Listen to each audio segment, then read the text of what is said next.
Welcome to Revenge with Lyra. On Easter Sunday, my mom handed my sister the keys to a brand new $75,000 SUV. The crowd clapped. Cameras flashed. Champagne bottles popped. Then she turned to me, grinning, and held out an envelope. It was thin, light, labeled The Outsider. Inside was a single sheet of printer paper, blank, except for one line. "You'll understand someday." I didn't cry. I didn't flinch.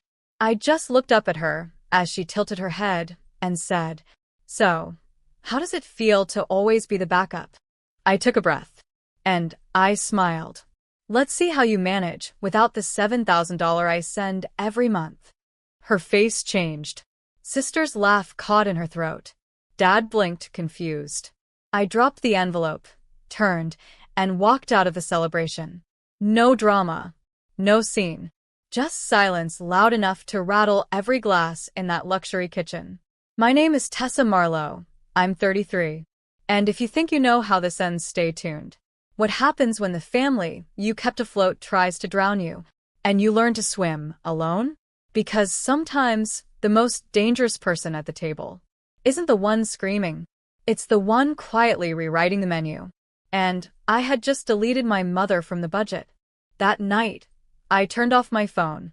Not out of pettiness. Out of peace. Because for the first time in years, I didn't owe them anything. No explanations, no deposits, no rescues. Monday morning, I skipped my usual bank transfer. The $7,000 that usually paid off Mom's mortgage, Sister's credit cards, and Dad's silent medical bills stayed in my account. And I sat in a quiet coffee shop, tasting the luxury of saying no. By Tuesday, the messages started. Missed calls. Group chat pings. Even Ezra, my sister's golden retriever of a fiancé, texted, "Hey, your mom's been asking for you. She said it's serious." I didn't reply. By Wednesday, things escalated. An urgent email from my sister titled, "Emergency. Call now." Inside, just one sentence. "You can't seriously be doing this." "No, please." "No, we're sorry." Just panic disguised as pride. I deleted it. Then Thursday came. At 12:47 a.m., a knock rattled my apartment door. I froze. Another knock. Louder. Then a voice. "Tessa, it's me." Mom. Her voice was thin, shaky, the kind you fake when you need something. We need to talk about the house." I didn't move. Not yet. Because the woman who once gifted my sister a luxury SUV while handing me an insult was now standing on my welcome mat. But this wasn't a confrontation. Not yet. This was the sound of entitlement collapsing under its own weight. And I was going to watch it fall, one brick at a time. I didn't open the door that night. I just watched her through the peephole, pacing, rubbing her hands, muttering to herself like a woman rehearsing a sales pitch. Eventually, she left. But the next morning, I got a voicemail. "Tessa, it's your father. Can you please call me back? There's something going on with the bank. It's urgent." I almost laughed. Dad hadn't called me directly in 2 years. Not when I bought my apartment, not when I landed that consulting contract, not even when I was in the hospital with pneumonia. Now, suddenly, my silence had value. I checked the shared account I used to auto-transfer funds. It was overdraft. Mom had clearly kept spending like nothing changed. There were charges for spa days, for Ezra's tuxedo rental, for a wedding planning retreat in Aspen.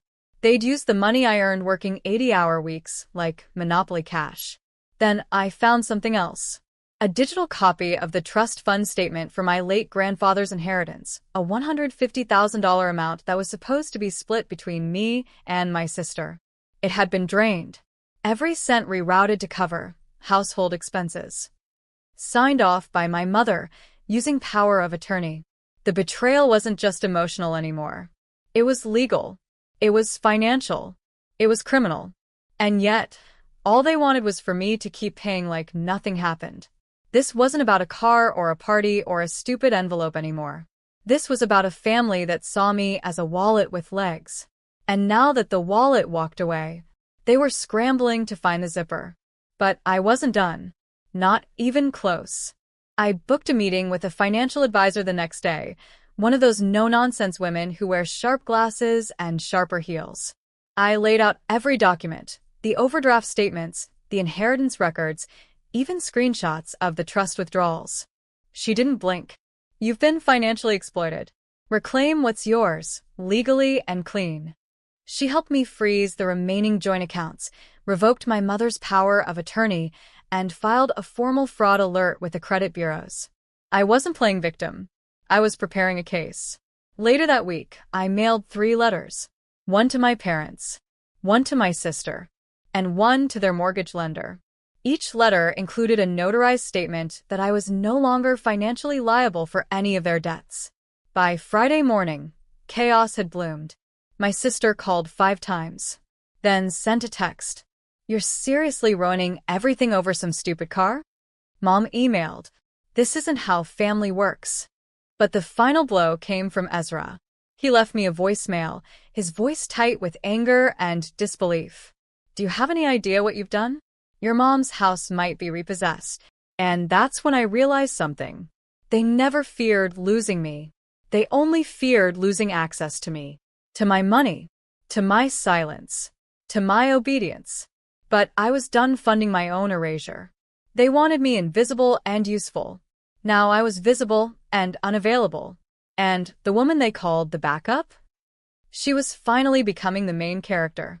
The next time they saw me, it wasn't at a dinner table. It was at a public charity gala one I was sponsoring.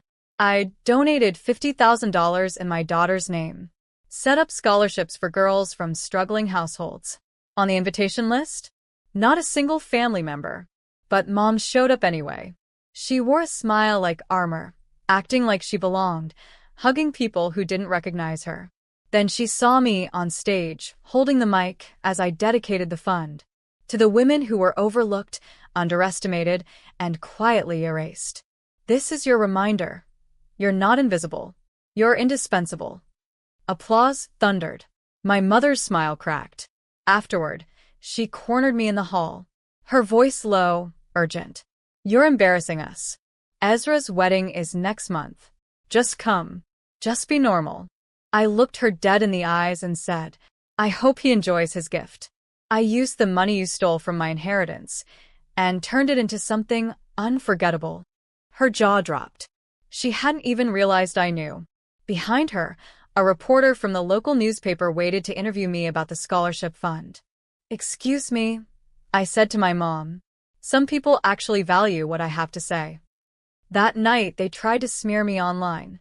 Subtle digs, passive-aggressive comments, accusations of being dramatic, unstable, selfish.